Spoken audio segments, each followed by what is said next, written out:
एक नंबरची फायनल करायची असेल की चावऱ्या ताईट लागतो, नाहीतर जुकाट किती पळालं तरी कांड मात्र खेटतं. तर नमस्कार मित्रांनो, सहज बाजारात फिरत असताना एका गाडीला शांत उभी राहिलेली वस्तू पाहिली. 16,000च्या परतफेडीची किंमत वासऱ्याने कांड्यावर टॉपला पळून दिली. 7 महिन्याचा असताना मोन्याला आणलं, पण तो आल्यापासून कांड्याचं टेन्शन मात्र मिटलं. मोन्याला पहिल्यांदा गाडीत भरला होता तर तो भिवून नुसता ओरडत होता, पण डायरेक्ट पब्लिकला घाटात झुपला तर तेलाचं दबडं फुटेपर्यंत पळाला. सुरुवातीला 2-4 घाट बारीक वासरांसोबत पळावला, पण मोन्याचा स्पीड पाहून डायरेक्ट हिंद केसरीत झुपला. लंपीसारख्या गंभीर आजारातून निघून संघर्ष योद्धा ही पदवी नावावर केली. 2 वर्षात 51 घाट गाजवून मोन्या पकड्याने संघटनेची मान उंचावली.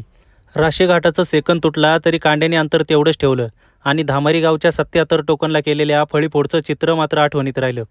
गुरुवर्य पक्षाबाईंनी मोन्याला दिशा द्यायला शिकवलं. 2ऱ्या आणि 3ऱ्या वर्षाच्या बारीचं फकड्याने कित्येक जणांचं नाव राखलं. कांड जवळ येताना दिसल्यावर मन मात्र घाबरतं. मागे वळून पाहिलं तर घड्याळसुद्धा स्पीड वाढवतं. मित्रांनो, महत्त्व फक्त जुकाटाला नाही तर कांड्याला पण तेवढंच आहे, कारण ज्याची 4ही फीट इथे तोच हिट. लवकरच मोन्या फकड्या जुकाटात येणार आहे. फक्त तुमचा सर्वांचा आशीर्वाद पाहिजे. आपला फकड्या जुकाटात किती काम करेल हे कमेंट बॉक्समध्ये सांगा आणि संघटनेला फॉलो करायला विसरू नका. धन्यवाद.